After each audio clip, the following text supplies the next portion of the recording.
Hello. And welcome to this episode of the Carmudgeon Show, part of the Haggerty Podcast Network. I'm Derek Tam-Scott, and that is Jason Cammisa. Space.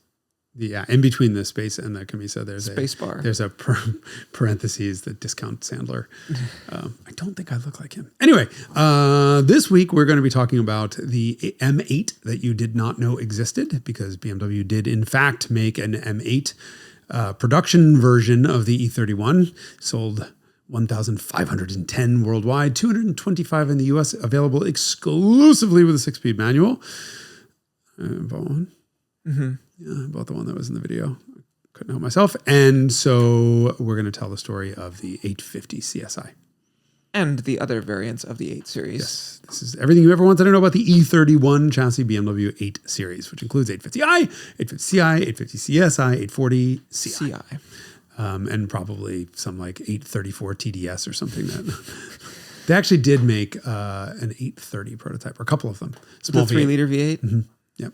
But we're not talking about that in this episode. We want to talk about the 5.6-liter V12.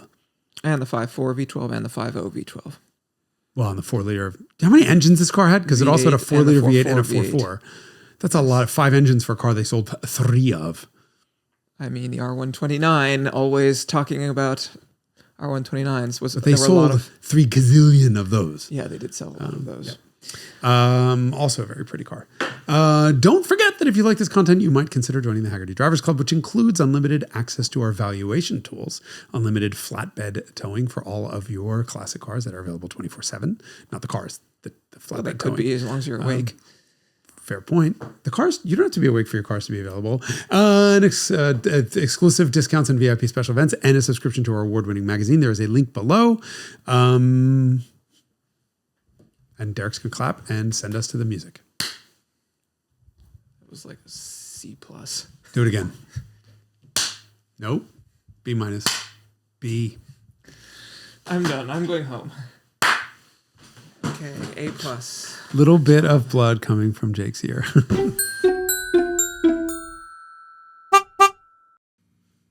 You did that too. Yeah, I know, but I didn't. I haven't done that on record. Are we shit? No, kidding. Okay. I am going to start this episode by talking very quickly about E31 Syndrome. We've talked about this before, right? We've mentioned E31 Syndrome?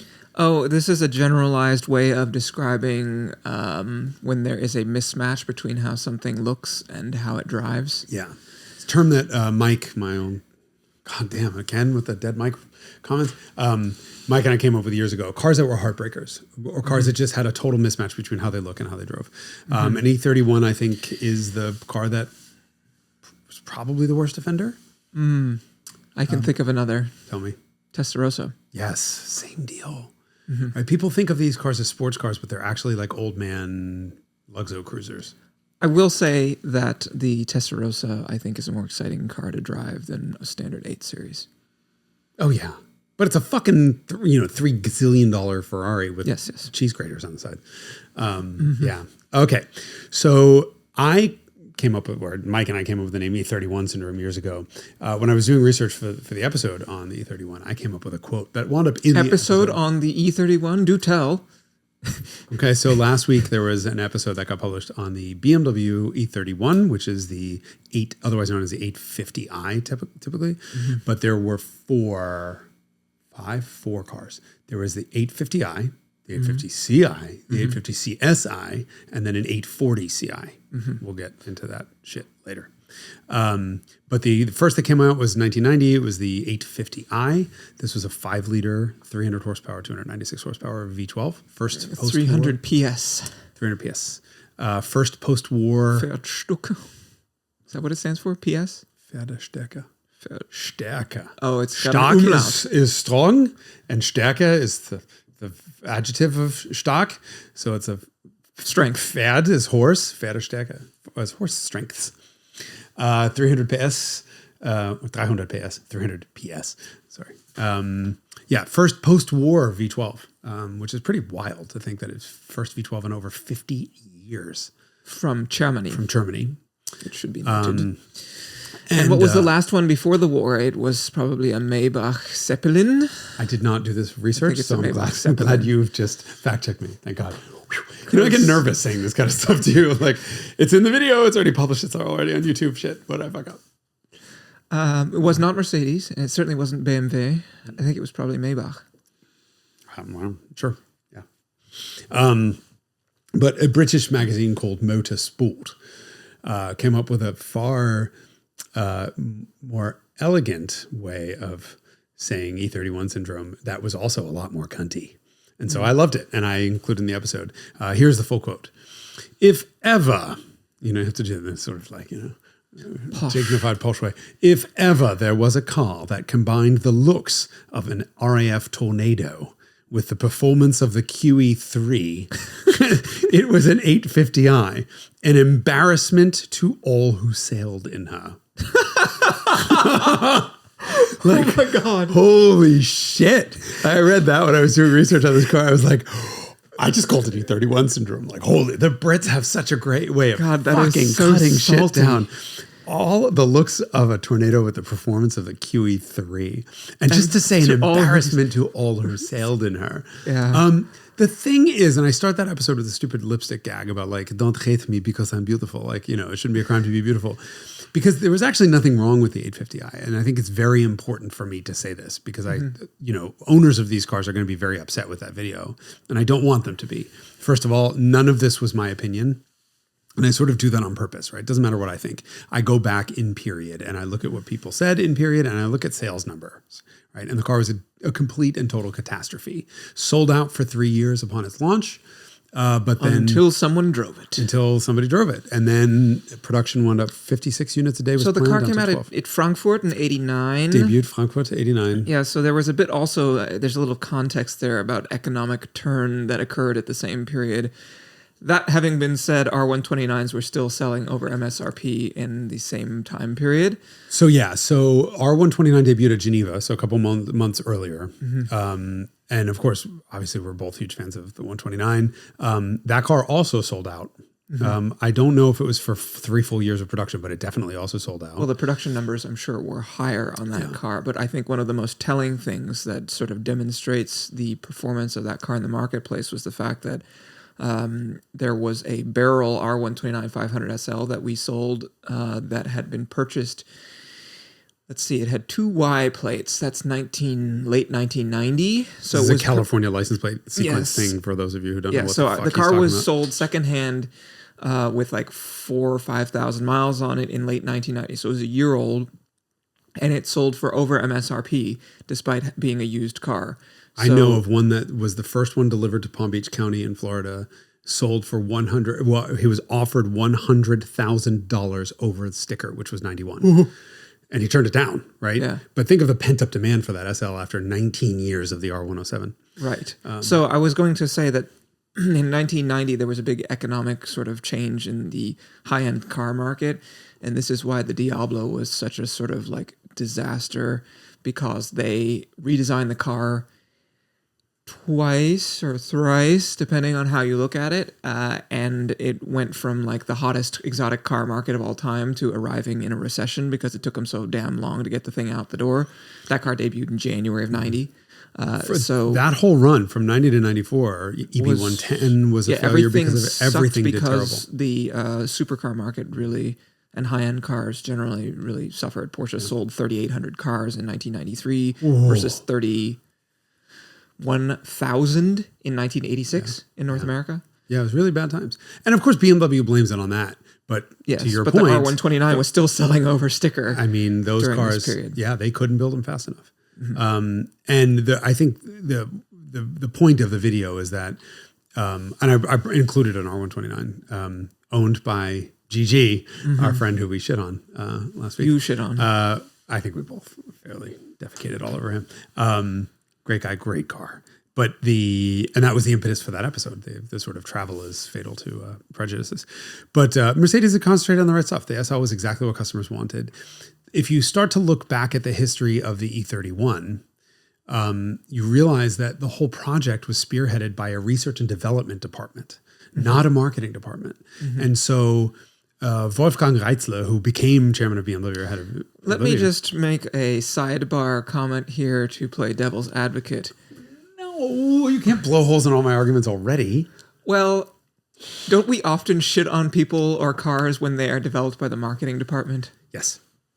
And now we are instead shitting on engineers when engineers are responsible. So who Yes. should we allow to make cars? Ferdinand Piëch.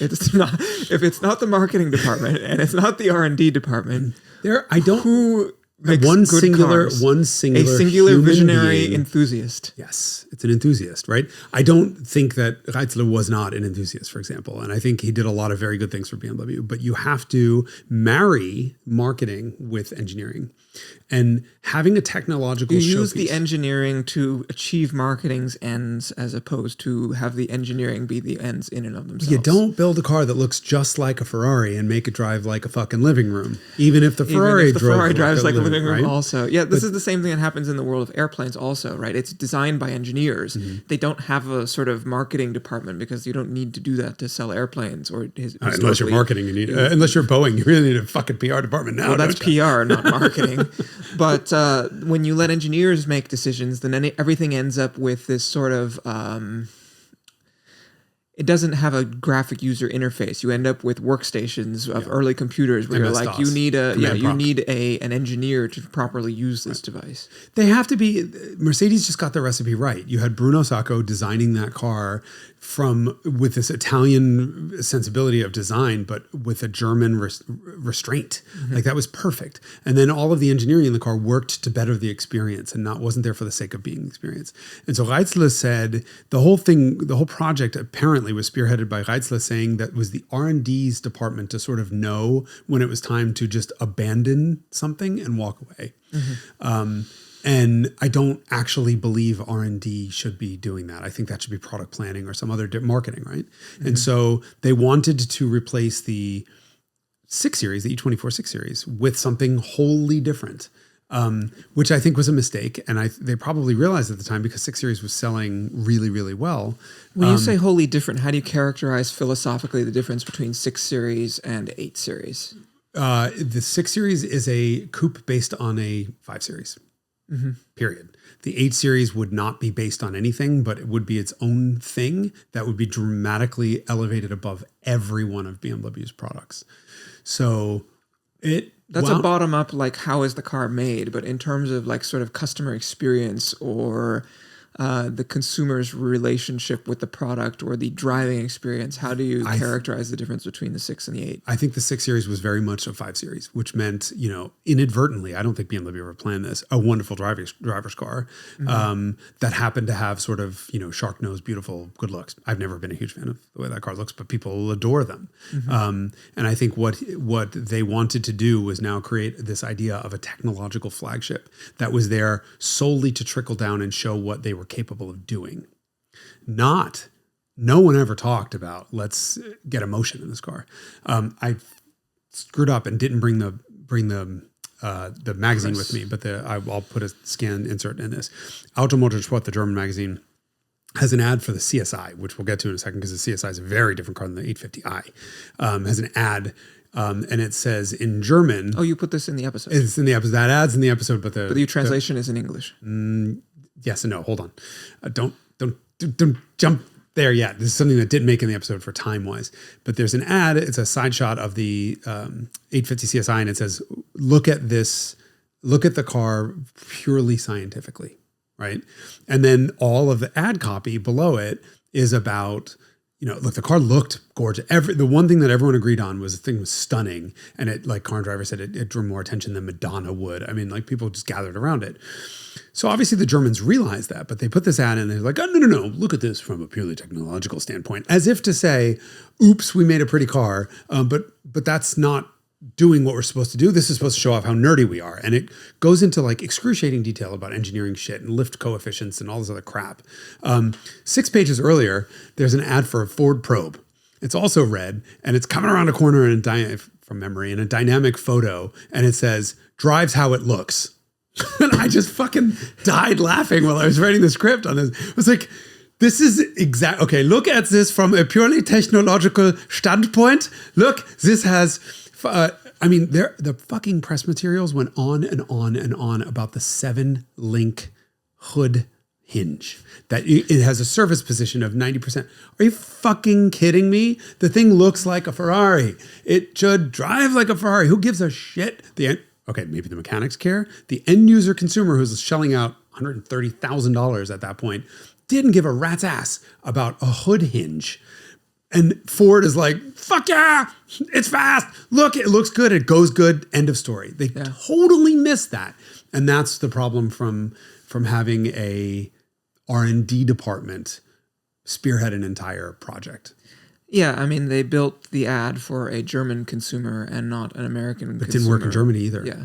Because the German consumer who was buying an enormous, by German standards, 2-door coupe that barely sat two people plus two midgets. Top half of a regular person. And that got like 0 miles per gallon, wasn't going to give a shit about, a lot of this very, very sort of left brain technical stuff. Yeah. They totally misread the market. And so the reviews were, and it wasn't just the specific moment in the market. They totally misread consumer motivation. Look, they did this again with the i8. And I put the i8 in the episode for a reason, because that's the same thing. This was BMW bought a company that specialized in carbon fiber manufacturing and made a car to show off their carbon fiber making technology, and then forgot to make it appeal to any of the people that it was supposed to appeal to. It was a fucking 3-cylinder in it. Mm-hmm. Right? It was an automatic 3-cylinder. It was compromised to get in. It was great looking. And yay, it was carbon. Nobody cared. And this was exactly the same thing. So 8 came out, and it wasn't actually a bad car. No. Actually wasn't at all. It was a really good car, but what it didn't do was stir any emotion. Yeah, it set very high expectations and delivered not that. Competent driving experience, right? Yeah. So the suspension on the car was very much, I feel like this car was the closest thing BMW has had to a W201 moment, where they went back with cost no object. Sure. And so they used the basic front suspension design from the 7 Series, which was effectively new at that point. The E32. The E32 7 Series, double pivot front axle, which is a strut. And then threw everything out and invented this integral link, multi-link rear suspension for the back. And that is really a response to the W201. This is why I say it's a 201, right? So 201 was the first 5-link suspension. This took that 5-link one step further. And the integral link is a small vertical link that connects two arms. And what it does is removes all of the longitudinal forces from the lateral forces. And then so they can then say, well, the car can, the wheel will be located properly for really good handling, but will be allowed to move around for very good impact harshness and ride quality. Plus, they sort of invented the use with the concurrently with the suspension of elastokinematics in bushing design. And this is all just really super nerdy tech, but the subframe of the car is not rigidly mounted. And is allowed to move on its bushings in a certain way. And the deal with the E31 was when you lift in a corner, right? If you're sort of cornering and you lift off the gas, BMW's previous rear suspension design, which is semi-trailing arm, was known to toe out and you would go sideways. This towed in. And it towed in by allowing the whole subframe to move and pivot and twist in 3 dimensions. And it towed it in for stability. And they were able to dial out the understeer. And you look at videos of these cars. Dial out understeer, but also oversteer. Well, dial out understeer, but then make the car never snap at you. Mm-hmm. So by dialing out understeer, you're allowing it to oversteer when you ask it to do it, but it'll do it in a smooth and progressive way. And so you watch like Motor Week, it's 850 CSI video, it's in a 4-wheel drift every corner. Like the car just didn't understeer. And that was a huge step. And so GM used the integral link rear suspension on like CTS-V wagon. I think CT5V Blackwing still might use that design, which means CT4. All the Omega cars did, the Camaro. Jaguar Land Rover used this. Huge moment for suspension design. And then the rest of the car was basically just a rolling science experiment. It was the list of firsts is like, I put them in the video. I wasn't going to list it out because it's boring as shit. But like it was the first car to do all of these things that we take for granted today, like engines, variable gear dependent variable redline. That had never been done before. Little things like when you touch the So it's the first car to have multiplex wiring, so CAN bus, where the modules could talk to each other. And it was limited in its scope. So it was only the sort of body modules that did that. It wasn't other stuff. But it allowed weird things like touch the door handle and the window would drop. Now 129 did that, but it didn't do Starting in 1995. Right, later on. And it did it with, it wasn't a door switch activated thing. It was a door hinge activated or a door latch activated thing. Wasn't nearly as elegant. In the 850, the windows automatically roll up at 100 miles an hour. And then the sunroof closes at 180K, so 112. Just because they didn't, well, they could. Right, you could close all the windows and the key with and the sunroof with the key. That was all enabled. All of these little things were enabled by these modules talking to each other over shared did wiring. That too. I guess 124. Mercedes did My 500e does that. Can you do sunroof too? Okay, they were BMW. They talked about that as a pioneering thing. Maybe it's with the infrared or the early key that they did it. I mean, the 500e was 1992, so I can't imagine all 124s do that from the very beginning. I don't know when they started doing that. I don't remember. I've never owned a 124 from before 1992. Yeah, I can't imagine 1985. You were not holding your key to do very things like maybe windows, but not sunroof. I mean, anyway, because there has to be logic on a tilt and slide. Yeah. Shiba Hevadach. Anyway, so the car's list, I mean, it had double the RAM and the engine computers of your average PC because it had 2 ECUs. Okay, but a total of 120 kilobytes was, still was I mean, it was just so nuts. My favorite part of this whole thing is they took a fucking 30-year-old straight six design, married it at the crank, called it the world's most technologically advanced V12. Okay, maybe, but it's constructed out of it was compared to a Ferrari one, which was still running CIS, or a Lamborghini one, which is carbureted, and nobody else makes V12. So it was technically the world's most advanced V12 because there were 4, if you include Jaguar, and they all and that dated back to 1863. The Jaguar one was from 1971. The Ferrari one was from 1949 or 52 or something, whenever. And the Lamborghini was from 1963. Yeah. So it was the world's. It was, yeah. It's just V12s weren't very technologically sophisticated. And it was before the Mercedes one came out. The engine management it had twin throttles with throttle by wire, which had never been done before. Of course, I'm sure they had to do it to balance output between the two banks, but it had 2 completely independent engines, right? You can unplug one and it'll just run as a 6-cylinder. So yeah, it was technologically advanced on the controls of it. No knock sensors. No, there's a lot of... Yeah, single overhead cam, 2 valves per cylinder. Yeah, it was ancient. Yeah. And the weird part to me is it have hydraulic valve lifters or they... It does. Okay, so it's M20, so M20 straight six from the E30, but with timing chains instead of a belt, and hydro lifters for quietness. They needed it for quietness. And the E30 is clattery because it's, but yeah, otherwise it was like single cam, 8.8 to 1 compression, same as an E30. I mean, it was just ancient shit. And it made 300 horsepower by virtue of the fact that it was 5 liters. I mean, right. And at the same time, Mercedes is making a 5-liter V8. Not yet. That was later. The M119? The 119 was later, wasn't it? No, debuted in 1989. When the 500 SL. When the 500 SL. But this engine debuted in 1986. You're talking about in the 750. Yeah, or 87 in the 750. Yeah. So this engine actually made its debut in the E32 750i. Yeah, or IL. So this was the first V12. This was advanced. It took Mercedes a couple of years to catch up, and then bypass them. Right, their 5-liter wasn't that much. It was 300 PS versus 325 PS. Yes, but it's a V8. A V8, but same displacement. Yes. Which, considering that BMW V12 was single cam with no variable valve timing, whatever, not too bad in terms of specific output, but just not special. It was the world's first 6-speed manual to ever be bolted to a V12. It's also one of the very first 6-speed manuals. I mean, the ZR1 was within a year of that, right? The only other car on the UK market with a 6-speed was the Lotus Carlton. And so for the US, that wasn't until 90. I guess those cars came out late 1990. Yeah, right. About that. I mean, I read that in a bunch of road tests. Yeah, ZR1 Corvette. That would have been it. 959, if you count that. Wasn't on sale in the US. Yes, and was no longer on sale. Period. Oh, that's also true. Who else early with the 6 speeds? Ferrari started in 92 with a 456 GT. Yeah. There's not much. This is early. Yeah. So the car was, I mean, they like the early sketches of the car had, and actually some of the prototypes had solar panels on the roofs. Like they were futzing with like radar systems to look for fog, for like collision mitigation. It's all stuff that exists today, but they really were pushing it, and kind of nobody bothered to say maybe we should make it sound like a thing. Although the Testarossa didn't sound like a thing either. Inside the car, it has good intake noise. As an occupant of a Testarossa, you are going to get a lot more motor experience than you will in an 850.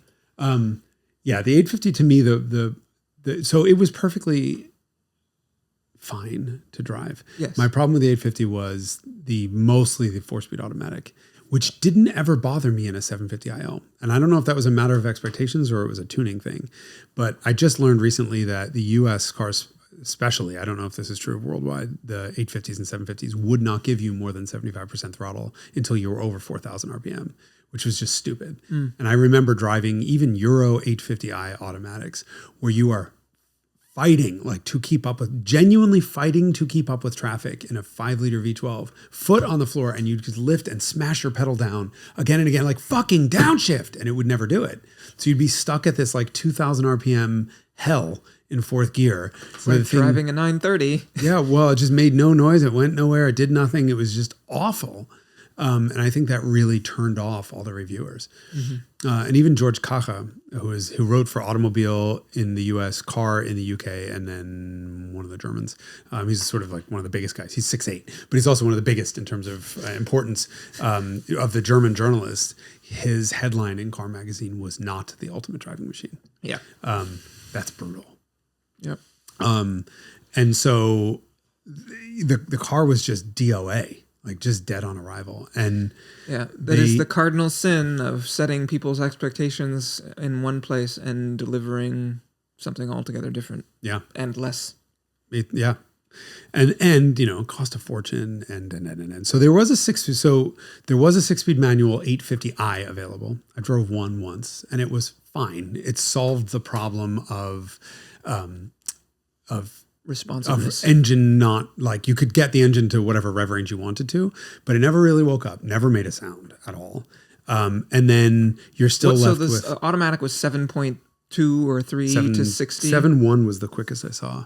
For the automatic. 7.2, sorry. And the stick, was it like I think second it was faster? Or? It was barely faster. It was like 6.7, 6.8.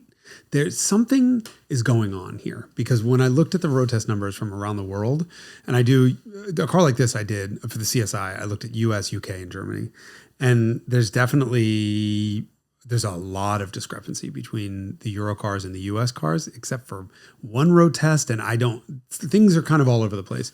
But strangely, the 850i automatic was slower than the 750iL automatic, which had exactly the same powertrain and weighed 100 pounds more. But for and the same final drive, same area, I don't understand. Something was happening. Same testing protocol? Same magazines. So weather difference? That's it. Weathered out. Like we do weather correction on all the magazine stuff. So something was up. And the 6-speed actually was no faster than, I think in one of the tests, I think it was Road and Track, the 6-speed 850 they're like, great, we got a manual. It's no faster. It was exactly the same speed as the automatic or slower. So, yeah. Especially because the automatic 500 SL during this period was like low 6s. Right. Monster. With the automatic. With an automatic, yeah. 4-speed. I guess these cars were 4 speeds initially. They're all 4 speeds. They went to 5 speeds eventually, right? On the CI? So, yes. So, there's a good time before we get to the CSI. Let's talk about the model name. So, the car came out called 850i, 300 horsepower, 300 PS, 296 horsepower. 5 liters. 5-liter V12. Automatic or 4-speed automatic or 6-speed manual. They sold 900 total manuals in the US, but I think that includes the 225 CSI. So, probably 600 or 700 850i manuals. They're pretty rare. The bulk of the 30,609 total E31s in the US. So a lot of them eventually. Or is that worldwide? That's worldwide. 6,920 cars in the US. Yeah. Not good. normally U.S. constitutes U.S. should be over like 50%. And so in 94, 95, 94, 90, when the CSI came out, so 94, they renamed the 850i 850ci for no reason. They also added an 840 Ci. So the 40 Ci was a 4-liter V8, which then eventually became the 4.4. So, was the 4.4 ever put in the 840? Yeah. So the 840 Ci had 2 engines. Earlies were 4 liters, the Nikasil engines, and then the late ones were the 4.4. Alusil? Later ones were Alusil, yeah. Nikasil. And then the 850 Ci, if you see a Ci badge, that is a 5.4 liter. So is that M73 instead of M70? Same basic engine, just a bunch of upgrades and some additional displacement. 5.4 liter, 300 and... Oh God, I don't remember. 320 horsepower, 330, something right. like that. I was going to say 320. And I believe it got a 5-speed automatic. Never driven one. But no manuals at all. So there was no manual 850 Ci or 840 Ci. The V8 you can never get with a manual in the US. And so there was 850i, 850 Ci, and then 850 CSI. And CSI is the car I did the video on. It's the car that I bought that I've been very quiet about. And this is not a 850 Ci or an 850i. This is an M car. It should have been badged an M8. I have the receipts right here on why it should have been. I mean, I always sort of knew that, but I have been a long time. Like when I was a child, 850 CSI was a big dream car for me. Same. There was a silver one that I used to see all the time near where I grew up, and with a CHP 1199 frame, of course. But yeah, that car. Which means you've donated a lot of money to the California Highway Patrol and in the goodness of your heart. Goodness of your heart to help families of slain CHP. That's right. Ostensibly, but the real reason is because you're hoping you're going to get out of that speeding ticket. Because you could put a license plate frame. Why else would you put a 1199 foundation license plate frame on the back of your car? Anyway, yes. I never saw a CSI. I dreamed about them because I love a wolf in sheep's clothing, and you can't tell the difference unless you really know. I mean, I still can't tell the difference. I can see the body kit instantly. It's not a body kit like that's different. It's different. Oh, it's a bigger difference than you got between the E28 M5 and the 535 IS. Yes, fair point. Which is no difference between those. It's there. It's bigger than the difference between an E34 535 and an E34 M5. Fair point. I mean, it's a front bumper, an air dam, a rear diffuser, and I think the side skirts are different. I don't even know. But like an M3 was obvious because the side skirts you could always tell, and like an M3. But a CSI... Every generation of M3, that was true. Although on the E36 M3, you could get that body kit on a regular non-M car. Really? Yeah.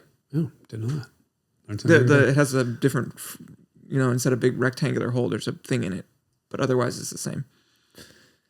Oh, on the front. Okay. So this was all right. Let's talk about why it's an M car, because I'm probably going to get shit on a little bit from the but you have the community. data to support that statement, so let's. It's a big statement to call that an M8, right? So everyone knows BMW made one prototype. Not everyone knows, but BMW made one prototype M8, and that had the McLaren F1 engine in it, and carbon fiber body panels, 4 valves per cylinder, carbon intake boxes, and thing looks kind of spaceshipy. No headlights. Yeah. Right, because no room for the pop-up headlights with the intakes. The internet lore has been for the years that M would never put their name on anything over 4,000 pounds. First of all, M doesn't work in pounds. M works in kilos, and it's not like 4,000 pounds is like a round number in kilos. Was it probably too big and too heavy for a company called Motorsport GmbH, meaning Motorsport Inc.? Yeah, probably. This was also true with the 745. E23 745. Was that an actual M car? So there were two 745s. There was the 745 that most people know, which is a turbocharged 735 with an automatic only. From the factory. And then you surely know about this in South Africa. Don't call me Shirley, but yes. They couldn't. The plumbing for the turbocharger was in the way of the steering arrangement in the right-hand drive car. So instead, they took the M5 engine, the M88, and put that into the South African 745. So it had an M engine in it. Yeah. But I guess they didn't give it all the other upgrades. But there, has never been, even to this day, an M7. No, I mean there's an M8. Fuck it is 850i, whatever the current Grand Coupes. No, there's never been an M badge. There is an XM and an M5, which weighs 5,600 pounds, and the new M5 weighs. Listen, I think there's two things to remember. Number one, this is the infancy of M as a brand, right? So at this point, we had an M535i and M635i. Well, yes, and as time progresses, the definition has gotten progressively more perverted. But originally, when you had the M1, the M3, and the M5, all of those cars had engines that had motorsport origins. Yeah, and I would say the M5 is actually the exception there because the M1 and the M3 were both made to go M-ing, motorsporting, right? They were race cars. Right. But M5 was the M5 and M6, which came out, 1985, and this M635 probably came out before that even. M635 CSI probably came out in like 83 or 84. But those cars got M badges on them because they had an engine that was done by racing. Yeah, fair enough. And so if you think the 850 CSI came out a year before the E36 M3, and you can make an argument. Is that true in Europe also? They're same time, 94. They were a year later in both cases, I believe. The CSI was late 93, and I think the Euro E36 was 94. So the US E36 M3 was the quote watered down one because that did not have a full M engine, meaning a fully different engine. M did do the S50 B30, the US version of that engine, but it was fundamentally the same. It was a yes, less same insane, but hotter version of the 325 engine for cost reasons. Exactly. And the reason the M8 was canceled was also because of cost reasons, right? By the time they put the McLaren F1 motor in it and did all the other stuff. Well, I think a lot of body work too. Yeah. So it was projected to cost twice as much as an 850i. So it would have been $250,000 then. Think about it. Just no chance. I thought the 850 was like 93 grand. It was. Yeah, but by 94 it was probably over 100. So I think it was you have to deal with exchange rates between Deutschmarks and whatever. And either way. It would have been Ferrari money. It would have cost as much as a 512 TR. Right. And given how badly the 850i sold, I think there was absolutely no appetite. Remembering also that E30 M3, which was the previous M car, was a failure in the marketplace, right? They couldn't sell them, especially in the US. And so you have this situation where M is tenuous. No one quite understands the power that's hidden behind that brand yet.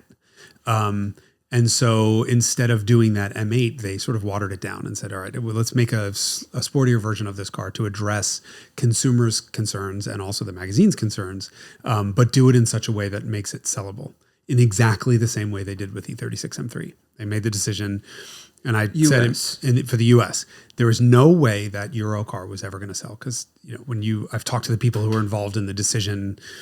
And even the people who fought for the Euro motor in the E36. And there was no way that car would have ever been able to sell. It would have been so expensive as to be just a paperweight. Yeah, so the regular 325 was like $31,000. The US 3-liter M3 was $36,000. That's nothing. Yeah, I mean, nothing. It's a small difference. Given, and then as a result, they sold 30-something thousand, and it would have been in the US. $50,000 had they put the 50 if they put the Euro, the full fat motor in it. Exactly, so $15,000 difference for the 50% more expensive, almost for that engine. Yeah. So what the CSI got was a sort of the same exact treatment as E36. So US E36 M3. So the first thing I do when I start to look at what makes an M car and can I make the claim that this car is an M car, first of all, is the first things first, VIN. Right, you can put whatever badge you want on the car, but the VIN is a legal document that tells you who is the producer of a car. Where were the cars built? CSIs. Regensburg. Was it the same factory? Same factory as regular cars, as are M cars. M cars are made at the same factory as now. Yes. They stopped doing that in the summer shutdown. You're thinking of Garching? Yes, between 82 summer shutdown of 86, I think. Oh, yeah, because E28s were built specially on their own line at Garching, which is Yes. an M facility. Yes. Yeah, these I believe were built on the line, but the manufacturer of record for Europe is included in the VIN. Same for the US. I mean, you can't have a 4T, for example, and say, oh, well, this is actually a Honda. 4T is Toyota, period. Yes. That means US built Toyota. JT is Japan built Toyota, right? So BMWs are all WBA, or at the time WBA. That's W for West Germany and BA for BMW. M cars, which were homologated for sale as a different manufacturer, were WBS. And so any car with a WBS car is an M car by law. All 850 CSIs got a WBS VIN. That's your first clue. And then if you look up a certificate of title, and this is so cool, I didn't know this. In Germany, when your title has manufacturers is marked as BMW Motorsport, and then the model name is M8/E. Right there. Like, okay, that was my first indication. Like, no, it's not this is not a matter of opinion. They're homologated, as a Motorsport M8.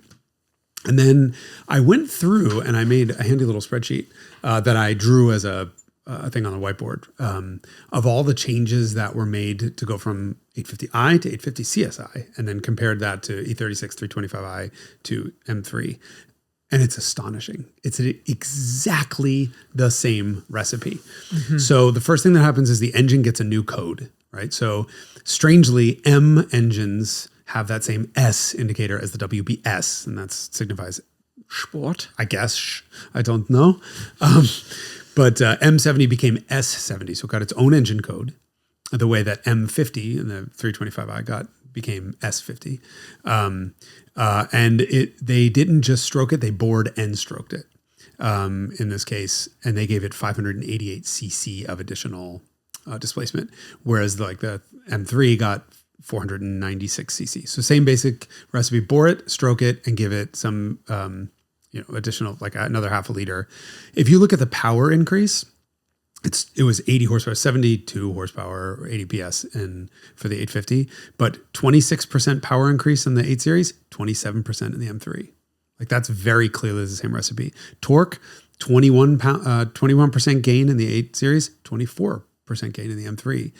By the way, in European CSIs had 409 pound-feet of torque, which tied the production car record for a German vehicle with the Mercedes 6.9. And 4.3 or 4.9 or 4.6. Why do European ones have more torque? I don't know.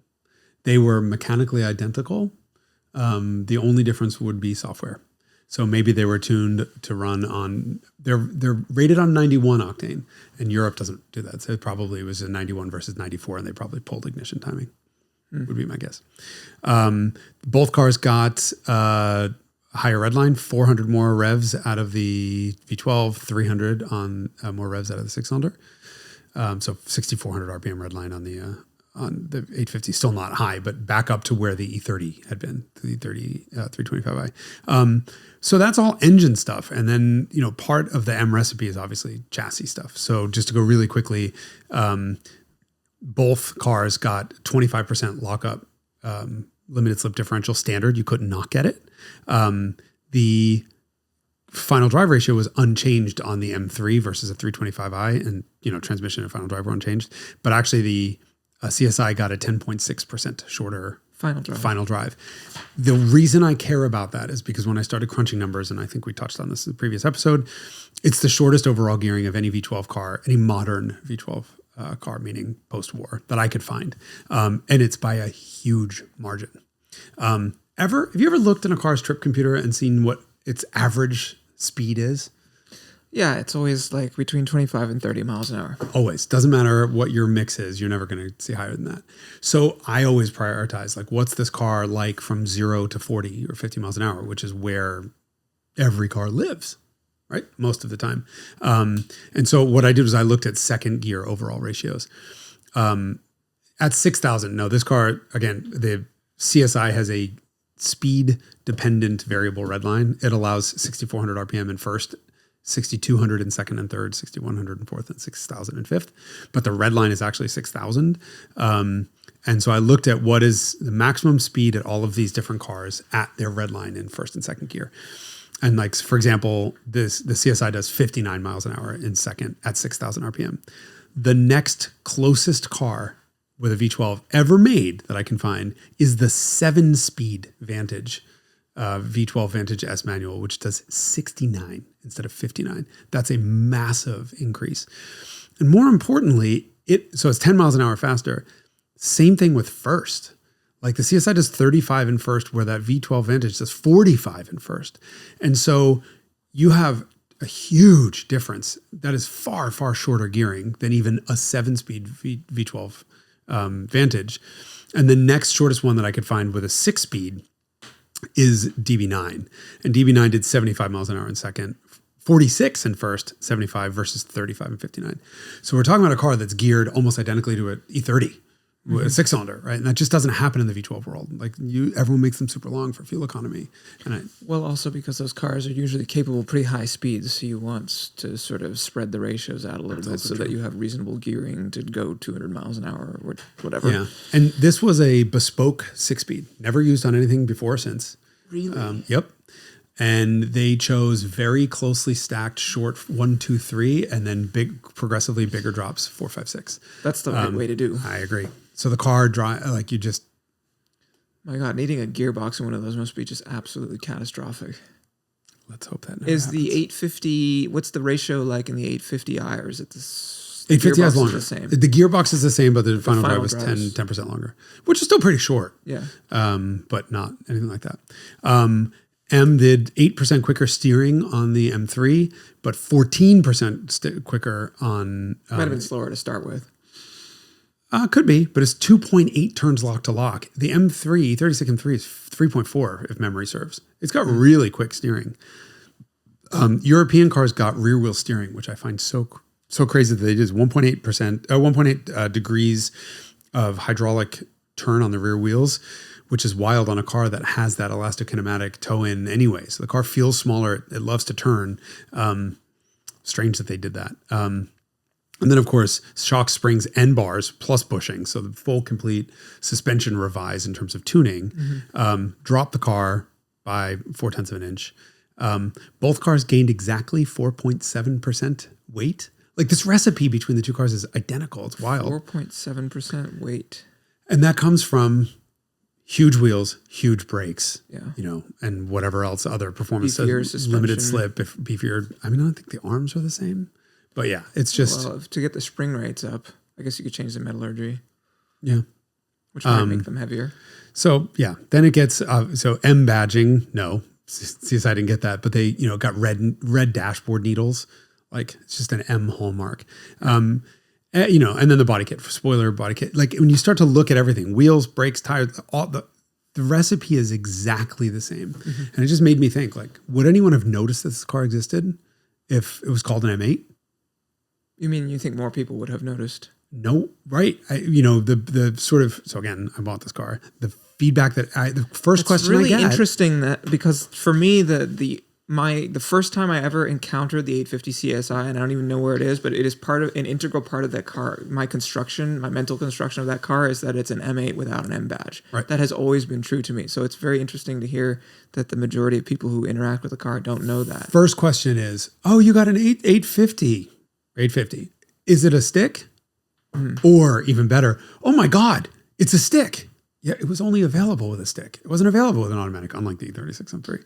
Like, it wasn't available. Like, they're like, oh, I thought these cars were automatic. It's not an 850i. This was a branding problem. First of all, bad enough that they then added, that they called it the same, but then the CI really complicated things. Yeah. That was not an M car in any way, shape, or form. Like, what were they fucking thinking? Oh, they were doing what Mercedes did, which is SE versus SEC. It's a response to, you want to provide more information about the car's shape. Yeah, but SE versus... It should also be noted that the BMW, the 6 Series CSI was used for non-M cars in the US. True. Yeah. Because of which dated back to the E9. Right, with E9 CSI was a thing. And then the M6 wasn't called the M6 in Europe. It was called the M635 CSI. Yeah. They just hadn't figured out, as per usual, the Germans get the engineering, but they don't get the branding. Correct. And the funny part about this whole thing is, doing the research, one of the other things that I had to leave out of the episode was in the book, there's a development book that was written by Jürgen Lewandowski, but clearly he was working with BMW because the book came out. And they said, book came out right when the car came out. And they discovered a mistake that they had made very late in the development cycle, which was that they left out the sound of the engine. And people were driving it and just stalling it and just were like, where's the beef? And so they went back and did all these revisions. They asked people, it was like engineers, product planning and marketing people, and then sports car owners, what they wanted. And they started making changes to the cars and like basically clinicking them. And people didn't want exhaust noise and didn't want engine noise. They wanted intake. Noise. Yeah. So they went through and added intake noise. And the car does have a pleasant-ish sound, I would say, for a Cadillac. Like when you're driving it, like it's just meh. I cheated in the videos and for the video, and my car has Ferrari 599 mufflers on it. So I did an X-Pipe, Ferrari 599 mufflers, and now it sounds like a thing because the starter, which is admittedly the best sounding starter ever put in any production car ever, IMHO, was louder than the fucking motor was. Hold on, I have a video I'll play. This is before on the stock exhaust. Notice you'll hear starter and then a cough basically from the like...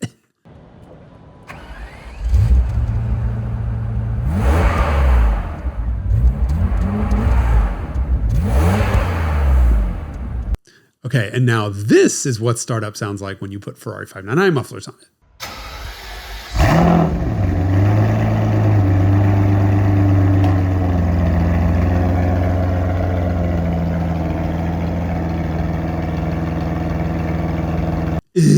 Considerably improved. I mean, it's now present as opposed to being absent, which was stupid.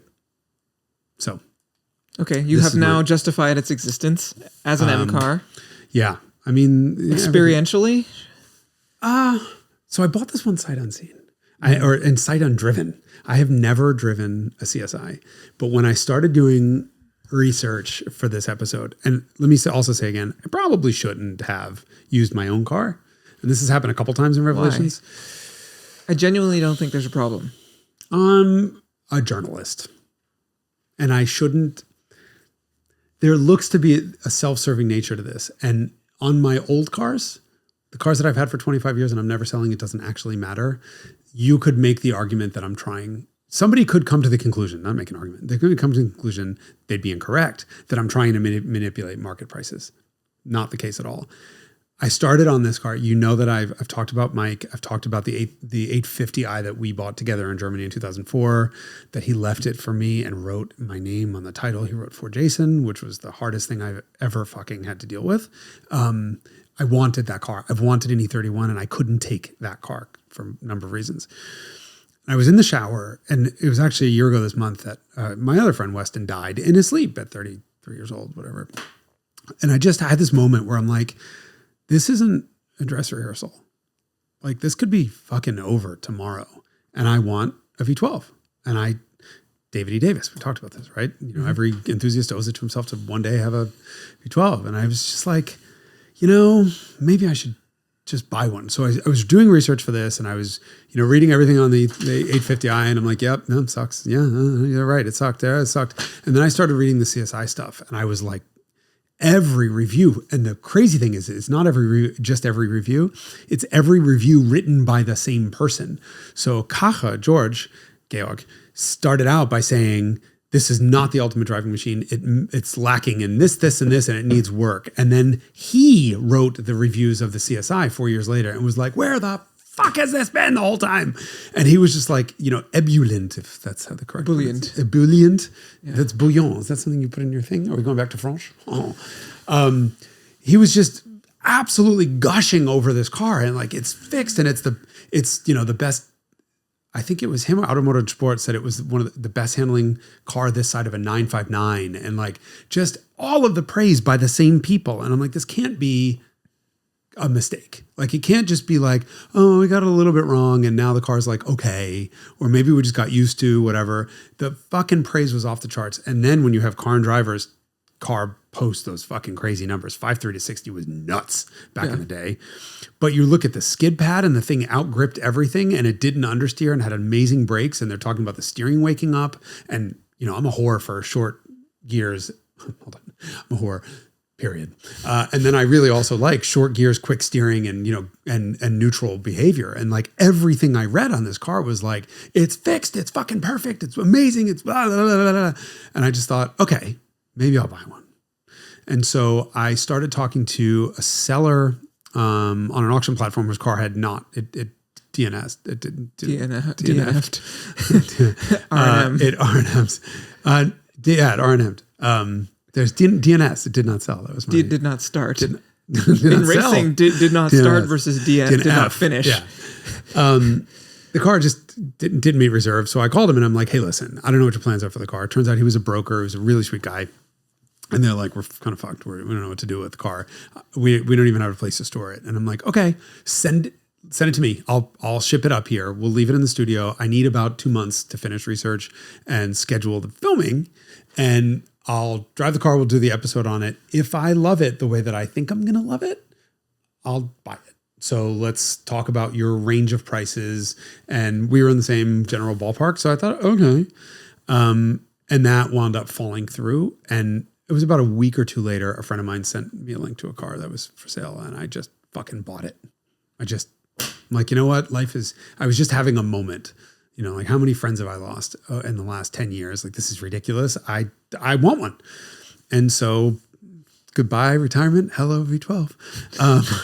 And to my absolute, I guess, relief, the car is everything other than the acoustic experience. And some particular issues with this car that I had to work through. It's everything I hoped it would be. And so it's also really pretty.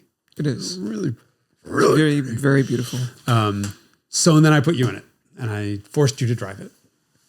And this was fun to hear your impressions on it coming from the world you live in. So, so yes, my impression of the car. And don't be nice just because it's mine. Okay. Please.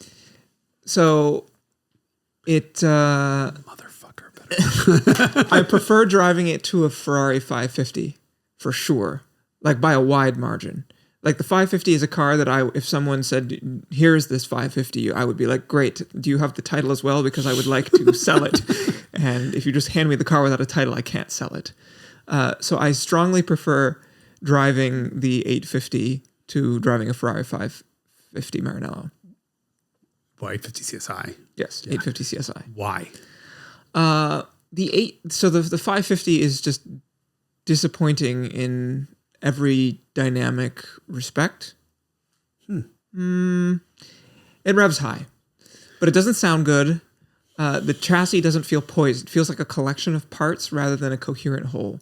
Where the 550 feels like it's fragile and you're going to break it, the 850 feels like a real coherent car. It does in character remind me a lot of the E36 M3. It's a little bit obviously less precise and a little bit heavier and bulkier. But if I were to say, what is the car that it's sort of, and it's funny that maybe it's not funny that we've been talking about the E36 M3 this whole time. The E36 M3 remains my favorite generation of M3 to drive. And the car that the 850 CSI most reminds me of to drive is the E36 M3. It is not indistinguishable by any means driving experience-wise, but it's a car that doesn't wilt when you hustle it. And a lot of cars that are big, they feel pretty good until you really start to hustle them. And then dynamically things start to fall apart when you ask more than about 8/10. And the 850 doesn't do that, and I appreciate it. 850 CSI doesn't do that, and I appreciate it for that. Your 500E was a perfect example of, so that the backroads blast that I do for the videos is very short. I get in the car and what you're typically seeing is that quick acceleration from the sort of fade to black is my first time flooring the car. And the entire filming from start to finish is over in 3.5 miles.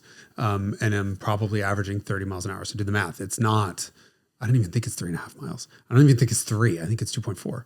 Whatever. It's a very short drive. And your 500E fell apart on turn 1. I just was not, I'm sorry to do this to 124 people, but it just doesn't deal with bumpy, twisty back road. Which is funny because you drive an E320. And they're fine. Mm-hmm. They're fine. And your brakes were on fire at the top of the hill. That was the one thing I will never forget. I'm like, I went up the fucking hill. No, how the hell am I going to get back? Because it's a huge grade. And what I love about the reason I chose that road to always film on is it's a hill climb. So you're on the gas a lot and hard. And it's easier on the brakes, but it's better to hear and experience this car. And I thought, I can't do anything on the way down. I have to coast. Like, that's crazy. The 850, even though I've owned it for a couple months, the first time I ever drove that car in anger was that run on camera. And by the end, Anthony, we get to the top and, we cut the cameras and then we turn, or we don't cut the cameras, but that's not included. We turn around and then coast down the hill. And he was like, holy shit. Like, he was shocked at the grip and also the neutrality of it. Like, I should superimpose that video on some others. I don't know if I've ever driven a car that fast up that road with a first time. Like, it just became a hole. Yes. And it became an E36 M3. That's the like, characteristic of the E36 M3 that I so enjoy that is missing in my experience from the E46 M3. And I don't know why it is that way, but the E36 M3 feels right and instinctive, and the E46 M3 feels like I'm sitting on top of the car in a way that I just never feel comfortable. I've never felt comfortable in any E46 M3. Even compact cars? I have only driven CSL and regular, but I've never driven a To me, the ZCP, the compact cars are much, much, much, much better. Really? Yeah, they're all the thing. I don't like the way they sound, but it's otherwise everything else is sort of fixed. But yeah, E36 is one of my favorite. Which is funny because it's one of the cheapest M3s you can buy. Yeah, but the only problem with it is the shit interior. Yeah. The rest of the car is bulletproof, stout. Well, the nice thing about that is that they're so inexpensive now that you can buy a beautiful low mileage one for reasonable money now. Reasonable money compared to, say, a 911, right? If you're buying an air-cooled 911 with 150,000 miles, you could spend $75,000 on it. Yeah. Whereas if you buy a, E36 M3 with 40,000 miles, I think that's like half the money, maybe. Yeah, and you buy with 150,000 miles, it's $7,500 instead of $1,000. Yeah, they're good deals. But the interior is no longer there. The CSI really does remind me of E36. And the more I drive it and the more sort of unfreaked out I am about how, expensive it is and big, it turns into this short geared sideways ass first, great diff, really good diff. Yeah. Just fun car. The counterpoint for me, however, this is coming, I know you knew, is that, I would rather spend $50,000 less and get an air-cooled 911 with some miles on it. You would. I mean, I just like the sort of like the way that you can control the attitude of that car and the no power assisted steering. That combination to me for $65,000 is really hard to beat. I will agree with you completely. I think that the E30, the 911 is a better sports car. I wasn't looking for that. Yes, so I get that. You already have a lot of cars that do that mission well and already. The big issue, and I sort of somebody came over. One of the people that came over at Radwood was asking me about, do you really hate 911s? And I'm like, no. The secret is I love them, but they do everything better than all my other cars, and I can't wind up in a situation where I have one car that does everything better, so I have to sell the rest of my stuff because I fall out of love with them. But my question to you is, if you wanted the experience of a V12 with a manual, what do you get? What is there? Like, what would you get on instead of that? Or 512 TR at 4 times the price? 3 times the price? Yeah, 512 TR is $250. And then you have to buy a new house because and it belt won't fit. Service. Well, it won't fit through the garage door. Oh yeah, you have to have a 3-car wide garage door. But yeah, the fact that I have to go to 512 TR before I find another, certainly not a 550, not a 456. I've never driven a 456. It's a lot like a 550. Okay. I don't know what other 12-cylinder manual. Aston Martins. That's an interesting one. V12 Vantage. I can't do the gearing on the regular one because it's a 76 mile an hour or 72 mile an hour second gear. I can't. So it has to be the 7-speed, and they're $200 and something thousand. I just no chance. I think the V12 Vantage gives a credible alternative. Okay. So high on my list was so my 3 that I identified was CSI, and having never driven one. 7-speed dogleg Aston, which I absolutely cannot afford. But I thought, all right, if I sell everything, maybe. But really no, because even the sales tax bill on that, I just can't stomach that. And then Ferrari 365 or 400. I do like driving those cars a lot, but it's not a car that you can hustle in the same way. I was scared of carbs. Like I just don't want 6 more fucking. Especially the side draft ones, they're a pain to deal. That scares me. It's not insurmountable. It's just fiddly and a lot of time to get them on and off. And what's a good carbureted 400 or 3? So I guess they're all the 365. 400s are carbureted too. Oh, and then you can't register them here. Yes. That was the other thing is I bought a U.S. car because I'm not dealing with another friggin' gray market car. And California smog. So on the Ferrari, the folded origami car, you have to get a 365 or 400 GT. 400i. Not I. I is injected. Yes. That's USable though, right? That was US market car? Only if it's Legacy California registered. If it's not a Legacy California registered car, there's no way to register that car in California. Jesus Christ. Okay, so you have to get pre... And you don't want an injected one because it's CIS versus 6 Webers. Right. There's no contest. And what are you looking at money-wise for a 365? 125. I mean, half of the Aston. Still a lot of money. No, of those 3 choices, I think 8 Series is the one. This is crazy. This was totally not my normal kind of car. It's 4,300 pounds or... Yeah, the 911 is a different, answering a different question. Yeah. For sure. I was shocked when you said, the first thing you said was this feels like a big E36. I thought, okay, that's interesting. That's exactly what I thought. As soon as I started hustling, I'm like, I know this feeling. Yeah. It feels very familiar and it feels right also. And a lot of big cars don't feel right. No, heavy and out of control. Under suspended. Yeah. Oh, even though we like that in the case of a 126 coupe. And then the second thing you said, because I said... The question is, the issue with under suspension is what happens when you run out of suspension. Yeah. In like a 550, when you run out of suspension, it's like very harsh and crashy and bump stoppy and just bad noises and braking car feeling. Mercedes, there's so much travel, it just never runs out. And so if it does run out, it's still soft bump stops and it just doesn't. The Mercedes stuff is magical. I've never really driven a 550 in that much anger, but I remember seeing I think it revs to 7,500 or something, quite high, and seeing that on the tack and getting all excited and then hitting the rev limiter because it genuinely sounded like half that. Yeah. Like I thought I was at 3,500 RPM, and actually 550s are geared fairly short. They're really high up on that list of short gear cars. But it's just especially considering how much RPM they have. Yeah. It's 1,000 more RPM. Right. I got out of that car thinking, and the owner of it described it as the world's most perfect V12 daily. And I thought, okay, fair point. It's not going to light your hair on fire, but it's the right size. At that point, why V12 daily? If it doesn't deliver any experience. It does deliver some, just not. So Anthony Esposito was yelling at me about the 850 because he drove it and was like, okay, he drove it and then my E30 back to back because we brought the... This is the problem. This is the problem. You drive it back to back with an E30, or, at a 10th the price, or a 911 at half the price. Well, no, forget about 911. E30, it's not a 10th the price, right? I mean, my E30. No, not your E30. Right. But so he drove the E30 and he's like, But rose gold, right? Experientially, rose gold was a 10th the money, and I think... That car is probably worth 3 or 4 times that. I think that car is like high teens.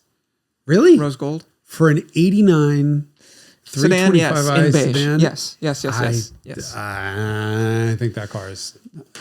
Okay. Either way. It has to be 325 IS to get to like 25 grand. Anthony's point was, first of all, your V12 doesn't sound twice as good as your straight 6 that it's made out of. It sounds 1/4 as good as half of the engine. And he's right. The M20 sounds better in intake, mechanical, possibly exhaust. And the exhaust with the 599, and my E30s have stock exhaust on them. They don't need anything else. But after doing quite an expensive exhaust mod on the 850, now the exhaust sounds more impressive, but not as musical. Mm-hmm. So that was his first point. He's like, you're an idiot for having bought this. Your V12 doesn't sound nearly as good as your 6-cylinder. He liked the shifter better in the E30. He liked the clutch, the shifter brakes. is better. Yeah, but I have the brakes a are better. I have a short shift kit in it, and I'm like, okay, look, the 850 has a steering box. The E30 is rack and pinion. The E31 has, so it's E30 and E31. They were developed right after each other. The E31 has long throws. I have a short shift kit in my E30, right? Like I have all kinds of suspension mods on my E30. It's not stock. And so, but his point was linearity and of controls were just better in the E30. Especially on the brakes. Well, my car had 10-year-old brake fluid in it. Oh, yes. We'll talk about next week. Is it better? Yeah. That's good. Yeah. It's still, but again, vacuum brake assist in the E30 versus uber high-tech hydraulic brake assist and with, the pressure bombs in the E31, and it's not as good. They had long pedal travel and they just were not as good. So yeah, there's an explanation for it, but the E30 is a better driver car. I will give him that. But he was like, you have to be an idiot for buying this over a 550. And I'm like, that's funny. Has he driven a 550? No. And that was the thing is I thought, that's funny. You should drive a 550. And then when I asked you about it, you were like, fuck no. I would have 100 of these before I drive a 550. Yeah. I'm like, please call Anthony and tell him that. Yeah. Just get him into a 550. He'll see. It's one of the most disappointing Ferraris. He's going to see the Ferrari badge on it and be like, oh, it's fabulous. It's a Ferrari. More than you can afford, pal. And take off. They're so disappointing. I wasn't that disappointed. With 550? 550. I thought it was fine. But maybe it was a really good one. And I didn't haul ass on a back road. I just drove. But yeah. So I now have admitted that I have a very scary. It's fine. I'm scared of expensive cars. Rally of the barges. Yes, that was the first thing I thought when I got to the top of the hill was got to rally this thing. I want to go do 1,000 miles on a back road in this with a bunch of friends and just experience stupidity in that together with that SEC and whatever other large cars we can muster. It'll be the large March barge rally, the large match badge for boss and friends. Great. Well, yeah.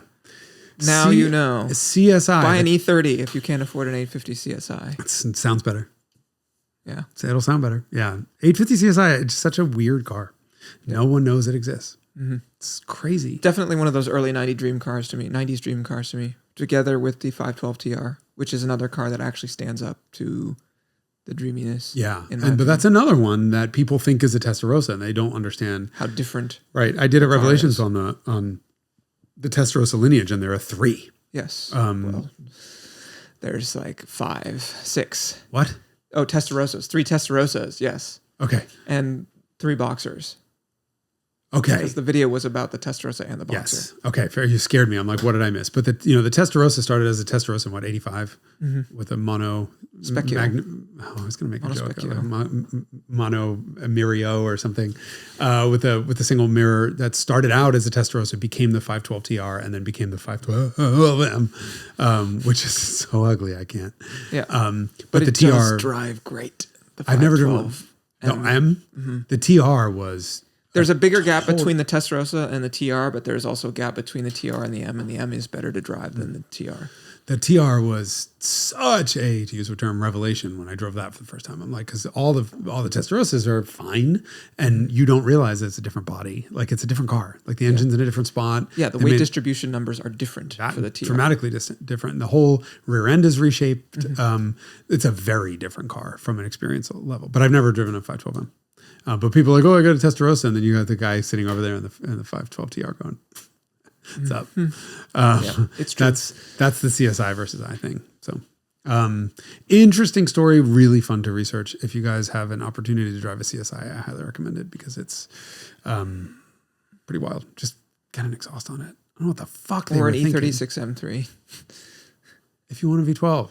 Yeah. They're not, I mean, we can't compare everything to 911's Derek. And I said E36 I know, M3. or E36 M3s in this case. Yes.